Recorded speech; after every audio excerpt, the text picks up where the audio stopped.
নম্বর গ্রাম পঞ্চায়েত কার্যালয়, গ্রাম ও পোস্ট বিজয়রাম চক, থানা পাঁশকুড়া, 1 ব্লক, পূর্ব মেদিনীপুর, পিনকোড 52। তো আরেকটা বিজয়রাম চক আছে, সেটা বর্ধমান আছে, পূর্ব বর্ধমানে।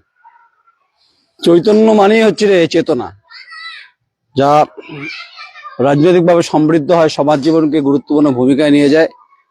তো যারা রয়েছেন দাঁড়িয়ে, তারা রাজনৈতিক যে সিঁড়ি বা পিঁড়ি বা অবলম্বন যাকে বলা হয়, যাদের উজ্জ্বল উপস্থিতি বর্তমান, তারা এই অঞ্চলের নেতৃত্বের, শাসক দলের নেতৃত্বে রয়েছে।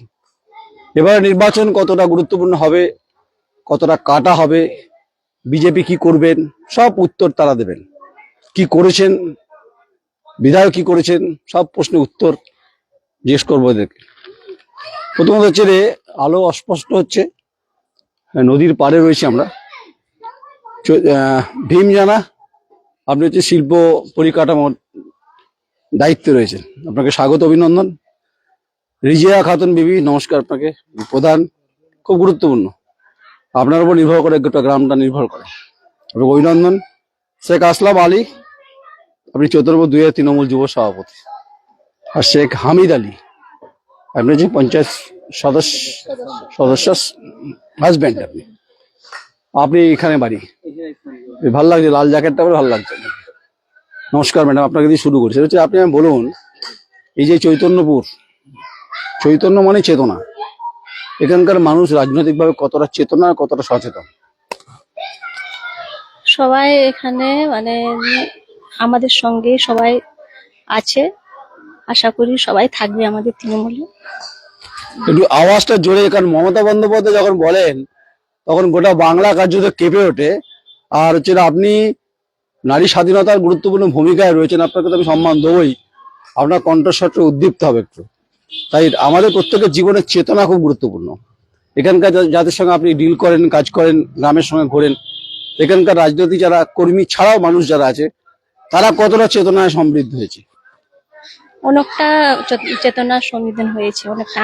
আমি যখন এসেছি 2018 থেকে, তখন থেকে মানুষ আমাকে অনেকটা সচেতনা হয়েছে। আমার গলার স্বরটা আসতে কেন হচ্ছে? গলার স্বরটা হবে জোরে, যেমন আমি আপনাকে বলছি, কারণ আপনাকে দিয়ে আমি শুরু করছি, আমি বলি আপনাকে। এবার আপনি আমায় বলুন, এই গোটা গ্রামটাকে, চৈতন্যপুর 2 নম্বর গ্রাম পঞ্চায়েতে যে সমস্ত উন্নয়নগুলো আছে, প্রকল্পগুলো আছে সরকারের, সেগুলো মানুষের কাছে পৌঁছেছে এবং মানুষকে অভিযোগ করছে এটা পাইনি? হ্যাঁ, সবাই পেয়েছে। যা যা বলে আমি সবার কাজ করে দিই। যুব মানে লক্ষ্মী ভান্ডার থেকে তোমার কন্যাশ্রী, যে আমাদের দিদি প্রকল্প আছে, সবই কাজ মানুষের, জনগণের সামনে সবাই কাজ করে দিই আমি। ম্যাডাম, রাস্তাঘাটের অবস্থা দেখছিলাম মানে ঠিকঠাক, কখনো একটু আঁকাবাঁকা থাকবেই, নদীর পাড়ে থাকলে হয়। নদীর পাড়ে থাকলে তো আঁকাবাঁকা থাকবেই তো। অনেকটা আমরা কোনো দাবি রয়েছে সরকারের কাছে, মুখ্যমন্ত্রীর কাছে, রাস্তাঘাট উন্নয়ন, চাকরি, কর্মসংস্থান, মেয়েদের স্বাধীনতা, সেলফ হেল্প গ্রুপের ক্ষেত্রে? না না, কোনো চাহিদা নেই, মুখ্যমন্ত্রীকে দাবি নেই কোনো? না না। আচ্ছা বিমদা, আপনাকে একটু আপনাকে মেকআপ করতে হবে আপনাকে, মানে সেটা হচ্ছে উনি ভালো বলছিলেন। এই যে সরকারের যে ফোনটা আপনি রাখুন, সরকার যে কথা বলছেন, পাড়ায় পাড়ায় সমাধান, আমার সরকার আমার গ্রামে, এসব বলছেন যা, তো ম্যাডাম তো কাজ করছেন, উনি বলছেন চেতনা সবাই সমৃদ্ধ। এখানে যেহেতু আপনি পরিচালন, শিল্প পরিকাঠামো দায়িত্বে রয়েছেন, আপনি পালসটা বুঝতে পারবেন। এখানকার বিধায়িকা দুবারের ফিরোজা বিবি, তিনি কতটা কাজ করেছেন এবং রাস্তাঘাটের উন্নয়নের ক্ষেত্রে কি ভূমিকা, কতটা করা গেছে, অনেকগুলো প্রশ্ন। আর চাকরি বাকরি, কর্মসংস্থানের ক্ষেত্রে, কারণ এটা কৃষিজীবী এলাকা, নদীর পাড়, হাওয়া খুব ঘুরছে সেখানে, কতটা করা গেছে সব? আচ্ছা, আমার প্রথমে আমি ধন্যবাদ জানাই আমাদের নেত্রী মমতা বন্দ্যোপাধ্যায়কে। উনি 11 সালে আমাদের এই পশ্চিমবাংলায় ক্ষমতায় এসেছেন। আমরা পাঁশকুড়াতেও 11 সালে প্রথম সিটটা এখানে জিতি, মানে ওনাকে উপহার দিই। আমাদের যে অমর আলী ছিলেন, উনিও আমাদের সঙ্গে সাথে ছিল, কাজ করেছে, অনেক কিছু কাজ করেছে, দিদির হাত ধরেই আসলে কাজ করি আমরা, এখনো কাজ করতেছি। আমরা মনে করি যে আমাদের চৈতন্যপুর 11-র আগে যা ছিল তার থেকে আমরা 100 গুণ বেটারে আছি এই মুহূর্তে। আর এখানকার ভোটার সবাই জানে যে ফিরোজা বিবির যে ছেলে জহিরুল ইসলাম, উনি উন্নয়নের প্রতীক এবং আমাদের সুখ দুঃখে আমাদের সাথে উনি থাকেন। আমরা যে কোনো সুবিধা অসুবিধায় ওনাকে আমরা পাশে পাই। আমরা মনে করি যে ফিরোজা বিবির মতো ক্যান্ডিডেট আমরা হয়তো এই জীবনে আর পাবো কিনা জানি না। আমি চাইবো যে ওনার যে পুত্র আছে সুযোগ্য সন্তান জহিরুল ইসলাম, ওনাকে প্রার্থীপত্র দিলে আমাদের ভালো হয়। বিমদা, এখানে কর্মসংস্থানের প্রশ্ন আছে। এখানে অনেক ছেলে মেয়ে পড়াশোনা করেছে, যারা কলেজে পড়ছে, বিশ্ববিদ্যালয়ে পড়ছে, তারা চাকরি বাকরি সে অর্থে আদৌ পাচ্ছে কি? এখানে এখানে কি সে ব্যবস্থা আছে এখানে? না, আমাদের এখানে পড়াশোনার হচ্ছে গতি ভালো আছে। ছেলে অনেক শিক্ষিত, ঘর ঘর শিক্ষিত ছেলে আছে। এমন একটা এই চৈতন্যপুর টু এর এমন কোনো ফ্যামিলি নেই যার ফ্যামিলিতে গেলে আপনি বিএ পাস এমএ পাস ছেলে অনেক পাবে, এবং প্রত্যেকেই প্রায় নানা রকম কাজের সঙ্গে যুক্ত আছে। সরকারি কাজও অনেকে পাচ্ছে, এই মুহূর্তে পাচ্ছে। আমাদের আগের যে প্যানেল ছিল, আমাদের দিদি যে প্যানেলটা দিয়েছিল এডুকেশন দপ্তরে, ওখানে আমাদের এই চৈতন্যপুর টু এর অনেক ছেলে কাজ পেয়েছে এবং মোটামুটি ভালো, যথেষ্ট ভালো। আর আমরা আমার যেটা বেটার বলা, যে আমরা 11 সালে যা পরিস্থিতিতে ছিলাম তার থেকে আমরা 100% ভালো আছি। আগামী দিনেও আমরা মনে করি যে আমাদের যে ফিরোজা বিবি ম্যাডাম মানে আগে খারাপ ছিল নাকি? না 11 সাল আগে তো যথেষ্ট খারাপ ছিল। তখন তো বামফ্রন্ট ছিল। বামফ্রন্টের আমলে আমাদের এইসব রাস্তাঘাটে আসা যেত না এবং প্রতি বছর বন্যা হতো, সেটা অনেকটা আমরা বন্যা প্রতিরোধ করতে পেরেছি। দিদি আসার পর থেকে আমাদের এই যে কেলেঘাট যেটা হচ্ছে আমাদের হচ্ছে ঘাটাল মাস্টার প্ল্যান, এখানকার যিনি সাংসদ দেব আছে, দেবকে আমরা এখানে কখনো দেখতে পাইনি। দেবের সঙ্গে আমাদের মনে হয় 5 বছরে ওই ইলেকশনের সময় দেখা হয়, আর বাদ বাকি সময় আমরা দেখতে পাইনি। কিন্তু দেবের সিনেমা দেখেন নাকি? দেবের সিনেমা পছন্দ করতাম, এখনো পছন্দ করি। সে মানে সিনেমা হিসাবে একজন নায়ক হিসাবে আমরা পছন্দ, জনপ্রতিনিধি হিসাবে আমার কিন্তু খুব একটা পছন্দ নেই। যে জনপ্রতিনিধি, আমিও তো একজন জনপ্রতিনিধি। এটা নিয়ে আমার 4টা টার্ম চলছে এখানে, তার মধ্যে আমি উপপ্রধানই ছিলাম। পাননি ওনাকে তো? না, ওনাকে আমি সেরকম দেখতে পাই, ইলেকশন ছাড়া দেখতে পাই। সেলফি তোলা হয়নি? না, সেলফি তোলার আমার খুব একটা শখ নেই। শেখ আসলাম আলী, সেলফি তোলার শখ নেই, মানে দেবের কথা বলছে। ঘাটাল মাস্টার প্ল্যান কবে হবে কেউ বলতে পারছে না, উনি বলছেন হয়ে যাবে। ডক্টর মানস রঞ্জন ভূঁইয়াও বলছে হবে, আর দেবও বলছে হবে। আর আপনারা চিৎকার করছেন কেন্দ্র টাকা দিচ্ছে না বলছে। তিনি বলছেন 5 বছর ওনাকে দেখা যায়, আগেও উনি সাংসদ ছিলেন। প্রশ্ন করবেন যে আপনি পশ্চিমবঙ্গ বিধানসভা নির্বাচনের প্রশ্নে আপনি সাংসদকে টানছেন না, টানবই তো। চৈতন্যপুর কি ঘাটাল লোকসভা বাইরে নাকি? পাঁশকুড়া পশ্চিমবঙ্গে পড়ে। আপনি পেয়েছেন কোনদিন এমপি কে? না, বিধায়ক হিসাবে এমপি হিসাবে পাইনি, রিপ্রেজেন্টেটিভ রাখতেন। ওনার সঙ্গে 2-3 বার সাক্ষাৎ হয়েছে। উনি আসছিলেন আমাদের ভোট প্রচারে হন্যানচক বাজারে, উনি কথা দিয়ে গেছিলেন যে রেখেছে, কথা এখন আপাতত রাখেনি। ডোমঘাটে আমাদের দীর্ঘদিনের দাবি এটা, ডোমঘাট জগদীশপুর ঝিকুরিয়া খেয়াঘাটে একটা পাকা সেতু নির্মাণ করার জন্য। দীর্ঘ কয়েকদিন ধরে, মানে কয়েক বছর চলছে এই অবস্থা, কিন্তু উনি এসে কথা দিয়েছিলেন যে আমি জেতার পরে আমি ব্যবস্থা নেব, ঘাটাল এক্সেল মাস্টার প্ল্যানে আমি অন্তর্ভুক্ত করাবো। কিন্তু এখনো পর্যন্ত ইনক্লুড করেননি উনি, কাজও হয়নি। ওনার পর ওনাকে আর দেখতেও পাওয়া যায়নি। উনি তো উত্তরীয় পরে সিনেমার প্রমোশন করেন, যেহেতু আপনার নেত্রী তাকে সাংসদ করেছে, আর সংসদে মাঝে মধ্যে যান যদি ওনার মুড হয়। তাহলে এই যে জনগণের দ্বারা নির্বাচিত ভোটে যখন মুড বলে তো হবে না, ভোট নিয়েছেন তো। তো আপনি বলছেন এখানে একটা ফেরিঘাটে কথা বলছেন, তো হলো না। সেলফি উনি ভীমদা তোলেনি, তাহলে ভোট দিয়েছেন, আপনার প্রশ্ন করার অধিকার তো আছে। অবশ্যই অধিকার আছে, প্রশ্ন করেছিলাম। উনিও বলছেন যে আমাকে ঘাটাল মাস্টার প্ল্যানে আগে ঘাটাল থেকে দেখবো তারপরে, বা যথেষ্ট টাকা দিচ্ছে না। উনিও ক্ষুব্ধ হয়েছিলেন মুখ্যমন্ত্রীর উপরে যে টাকা দেয়নি, কি করে কাজ হবে। এই নিয়ে তারপরে দিদি মুখ্যমন্ত্রী আমাদের মানব দরদি অ্যালটমেন্ট করেছিল কিছুটা, তার জন্য কিছু কিছু কাজ হয়েছে, বাকি কাজ বাকি আছে। আর আমাদের এই ডোমঘাটের যেটা জগদীশপুর ঝিকুরিয়া খেয়াঘাটের কথা আমাদের ফিরোজা বিবি ম্যাডাম তুলেছিলেন, বিধানসভায় তুলেছিলেন, এমনি পার্টির মিটিংয়েও তুলেছিলেন। নেত্রী মুখ্যমন্ত্রী আমাদের মানব দরদি, উনাকে বসিয়ে দিয়েছিলেন ফিরোজা বিবিকে।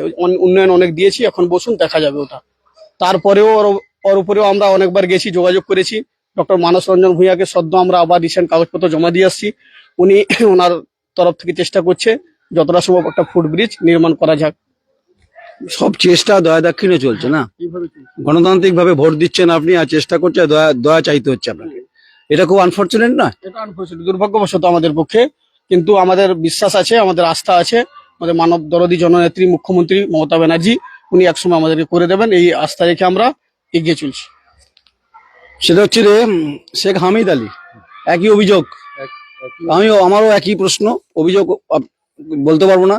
আর ফিরোজা বিবি তিনি কাজ করেছেন দুবারের, তিনি এখানকার বিধায়িকা, তিনি এবার টিকিট পাবেন কিনা, বা তার পুত্রকে বলছিলেন ভীমদা। সাংসদের ভূমিকা রয়েছে, বিধায়কের ভূমিকা রয়েছে। আপনার গণতান্ত্রিক ভাবে ভোটে গলায় গামছা দিয়ে ভোটটা দিতে চান, প্রশ্ন করার অধিকার আপনার আছে। তো তো ফিরোজা বিবিকেও প্রশ্ন করেছেন, নিশ্চয়ই করবেন, ওই ফেরিঘাটের কথা বলছেন। আর সাংসদ কিন্তু পাওয়া যায় না, তিনি সেলফিতে ব্যস্ত, সিনেমায় ব্যস্ত, প্রমোশনে ব্যস্ত। আপনি তো অঞ্চলে রয়েছেন, পঞ্চায়েতের দায়িত্বে রয়েছে, আপনার ওয়াইফ রয়েছে, এগুলো কতটা বাস্তবতা যা প্রশ্নগুলো করলাম? প্রশ্নগুলো সবই বাস্তব। এলাকার কাজ হয়েছে, আমাদের সমস্যা এলাকার মধ্যে ওই একটা ব্রিজেরই সমস্যা। সবাইকে সব জায়গায় বলা হয়েছে, হবে, আশা আছে, সবার দিদির প্রতি ভরসা আছে। আজকাল হচ্ছে মানে কষ্ট আছে কিন্তু বলতে পারছেন না। না, কষ্ট বলতে এই ব্রিজেরই কষ্ট, বাকি আর কোনো দিক থেকে সেরকম কষ্ট। কর্মসংস্থানের প্রশ্নে কি অবস্থা? কর্মসংস্থা এদিকে তো সবাই চাষবাস করে, কিছু এদিক ওদিক বাইরে গিয়ে কাজকর্ম করে খাইছে। ঋণ টিন পান, ব্যাংকের ঋণ টিন পান? ব্যাংকের ঋণ সেরকম নয়, এখন যে গ্রুপগুলো চলছে এলাকার লোক কিছু কিছু Self-help নিচ্ছে group। দেখছি। হ্যাঁ হ্যাঁ হ্যাঁ। ম্যাডাম, অভিযোগগুলো শুনছিলেন তো? তো রিজিয়া খাতুন বিবি, আপনি আমাকে বলুন, আপনি সাংসদের সঙ্গে সেলফি তুলেছেন নাকি? সেলফি? হ্যাঁ, ছবি তুলেছেন? দেবকে পেয়েছেন এখানে? হ্যাঁ, দেবকে ভোটের সময় যখন আমাদের ভোট হয়েছিল ছবি তুলেননি তো? হ্যাঁ, ছবি না, ফুলের তোড়া দিছিলাম, তখন একটা ফটো সেলফি। ঠিক আছে, দেবকে ছেড়ে দিয়ে আজকে যেহেতু বিধানসভার কথা হচ্ছে, দেবও রেগে যাবে, দেব আমার বন্ধু লোক, তাকে আমি চিনি। আচ্ছা, আর কি কি দাবি রয়েছে আপনার? এই আপনি যেহেতু প্রধান, ভোটটা করাতে হবে, আপনি তেইশে আমাকে যখন আমি প্রথম 18 থেকে জয়েন করেছি এখানে প্রধান, তখন থেকে আমার এলাকার লোক ওই ব্রিজটা কথা বলছেন। আমি সবাইকে বলছি বলে ব্রিজটা ঠিক আছে করে দিব, আর কাগজপত্র জমা দিচ্ছেন। মানুষ ভুইয়াকে, আমাদের দেবকে বলা ছিল, বলে ঠিক আছে আমি করে দিব। দেবকে পাওয়া যাচ্ছে না এখন? দেবকে এখন পাওয়া যাচ্ছে না, যখন ভোট হবে তখন দেব আসবে, তারপরে পরে আর দেখা যাবে। মানুষজন ভুইয়া এলে ধরবেন নাকি এখানে? সেচ মন্ত্রী তো। হ্যাঁ, ওকে তো ধরবো, কোথায় বলবো। হ্যাঁ আচ্ছা, কাগজ দিয়ে এসছেন? হ্যাঁ, কাগজ দিয়ে আসছি, দুবার তিনবার দিয়ে আসছি। এখানে মায়েরা মেয়েরা ভালো আছে সব? হ্যাঁ, সবাই ভালো আছে এখানে। মেয়েরা নারীদের সুরক্ষা ঠিকঠাক? হ্যাঁ হ্যাঁ, সবাই পাচ্ছে সুরক্ষা। মানে সিকিউরিটি, পুলিশ টুলিশ ঠিক আছে? ঠিক আছে, ঠিক আছে। বিমলা, নারীদের প্রশ্ন খুব গুরুত্বপূর্ণ, যেহেতু উনি বললেন যে নারী, এদের ভূমিকা অনেক বেশি, মায়েদের ভূমিকা অনেক গুরুত্বপূর্ণ। কিন্তু বেকার ছেলে মেয়েদের তো একটা যন্ত্রণা আছে। আপনি বলবেন দাদা এখানে এই চৈতন্যপুর 2 এসে বেকার ছেলে কার না পড়াশোনা করেছে তারা, চাকরি বলতে এখানে কৃষিজীবী, কলেজ শহরতে বোধহয় বহু দূর, ফলে হ্যাঁ মিনিট 20 লাগে, খুব একটা বেশি দূর নয়। ছেলেমেয়েরা পড়াশোনা শেখার পরেও, বাবা মার অর্থ খরচ খাওয়া পরেও চাকরিটা পাচ্ছে না। এই যন্ত্রণা নেই আপনার? এই যে- প্রশ্ন করেন আপনাদেরকে? এটা আমাদের যন্ত্রণা আছে, কিন্তু আমাদের পশ্চিমবাংলার যা পরিকাঠামো, তাতে এইসব সমস্ত যে আমাদের প্রাইভেট যে কোম্পানিগুলো এসেছিল, এখানে আগে 11 সালের আগেই ওকে সব ঢুকিয়ে দেওয়া হয়েছে, বামফ্রন্ট আমলেই ওকে ঢুকে গেছে। যার ফলে আর মমতা ব্যানার্জি আপ্রাণ চেষ্টা করতেছে যাতে শিল্প হয়। শিল্পের জন্য নিশ্চিতভাবে এই কিছুদিন আগে সিঙ্গুরে একটা প্রোগ্রাম করেছিলেন উনি, সেই প্রোগ্রামে উনি বলেছেন, এবং লগ্নি আনার জন্য উনি বারবার বিদেশে ছুটছেন। কিন্তু সমস্যা হচ্ছে আমাদের এই যে পরিবেশ পরিস্থিতিটা শিল্পের ঠিক উপযোগী জায়গা নয়, এটা আগে বুঝার ব্যাপারটা আছে। এখানে নন্দীগ্রাম খুব একটা দূর নয়। নন্দীগ্রাম এখান থেকে অনেকটা দূর আছে। আর নন্দীগ্রামে কেমিক্যাল হাব নিয়ে তো অনেক কিছু হয়েছে, সেটা অতীত, আমি অতীত ঘাটতে চাইছি না। না, সেটা আমরাও তো চাইছিলাম শিল্প হোক নন্দীগ্রামে, কিন্তু 3 ফসলি জমি নিয়ে তো শিল্প নয়। শিল্প বলছিল কি, যেসব জমি আবাদ হয়ে পড়ে আছে সেগুলো নিয়ে শিল্প করার কথা বলছিল। তার জন্য তো মমতা ব্যানার্জি বলছিল যে শিল্প হোক। এবারে আর ফাটাফাটি খেলা হবে? আশা করি তো খেলা হবে। ম্যাডাম, খেলা হবে, আশা করি খেলাই হবে। বলছি ফুটবল না ক্রিকেট, মানে খেলাটা কিভাবে হবে? খেলা ফুটবলই হবে, বড় ফুটবল, বড় ফুটবল দেওয়া। দিদি আছে আমাদের, খেলা তো হবে। গোল পোস্টে কে থাকবে? আপনি? দিদি আছে। দিদি গোল পোস্টে থাকবে? মোদি থাকবে গোলপোস্টে। গোল পোস্টে মোদি। বেশ, অনেক অনেক ধন্যবাদ আপনাদেরকে আমাকে সময় দেওয়ার জন্য। প্রায় সন্ধ্যা হয়ে এসছে, পাখিরাও কার্যত নিয়ে ফিরে যাবে, ফিরে গেছে অলরেডি। সুদূর কলকাতা থেকে প্রায় ডিস্টেন্স 200 কিলোমিটার বেশি। চৈতন্য, হ্যাঁ প্রায় 76 কিলোমিটার। কলকাতা থেকে এইটা 72 কিলোমিটার। হাওড়া হচ্ছে 76। যাই হোক, বিতর্কে যাবো না, আমি তো মাইল মাপিনি আর গুনিনি, আমি 100 কিলোমিটার কাছাকাছি ধরছি আমি। তো গোটা বাংলায় ঘুরছি। চৈতন্যপুর 2 নম্বর গ্রাম পঞ্চায়েত, এখানের একটা ফেরিঘাটের দাবি রয়েছে। এখানকার সাংসদ কথা রাখেননি, বলেছেন হবে, ফুলমালা পড়েছেন। আর ফিরোজা বিবিকে অর্থাৎ বিধায়িকাকে তারা বলেছেন, দাবি করেছেন। দেখা যাক 26-এর নির্বাচনে কে প্রার্থী হন। আর মানুষের দাবিগুলো খুব গুরুত্বপূর্ণ, অধিকার, নারীদের স্বতন্ত্র স্বাধীনতা, চাষবাস, বেকারত্ব, এবং ফেরিঘাট, ব্রিজ গুরুত্বপূর্ণ। এগুলি তো মানুষ চায়, তবেই তো মানুষ ভোট দেয় গণতান্ত্রিক প্রক্রিয়ার সঙ্গে। নমস্কার, আমি নয়ন রায়, আমার চিত্র সাংবাদিক শ্রমিক দফাদার, সন্দীপ শেঠ, চৈতন্যপুর 2 নম্বর গ্রাম পঞ্চায়েত, পাঁশকুড়া পশ্চিম। নমস্কার।